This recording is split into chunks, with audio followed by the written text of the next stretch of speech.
I'm Heather Linville, and I'm Academic Director of the English Language Center here at UMBC, and we've been using digital stories in our cross-cultural communication classes for about 3 years.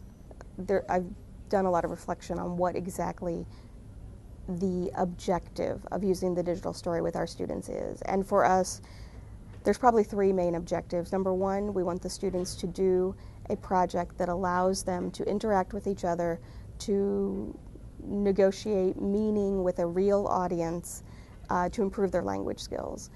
Number two, we want them to get experience and exposure with different types of technology to have some of those skills.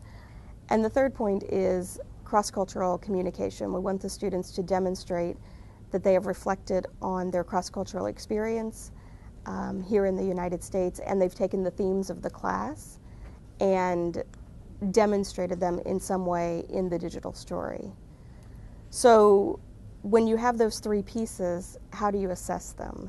Really, with the technological side, we're saying you've got the digital story done, you've demonstrated that you have at least learned the technology well enough to complete the story.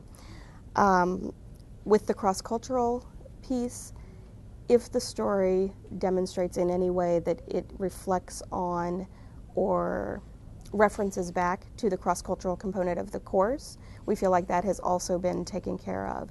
And with the language, again, it's sort of this holistic evaluation. If the digital story presents a narrative that is understandable by the audience, the intended audience, and if the language used is appropriate, then we also say you've met the objectives. So it's a very holistic assessment. I would say mostly we've been using the technological support from the New Media Studio. I think twice a week there is a graduate student available for the technological support, which I also find that I need. I'm an English as a second language instructor. I'm not a technology instructor, so I certainly use those resources. We also have a lot of conversations among the instructors at the ELC and also with the wider digital story community about assessment. How are we evaluating these digital stories? As language instructors, we're certainly concerned with the improvement of English as a second language for our students, but we're also concerned with the digital literacy, that their skills in literacy are, in using digital technologies are improving. So we have a lot of conversations about the assessment piece. Oh, so I think it's really natural when we're talking about cross-cultural themes and asking students to reflect on that. That is a personal journey.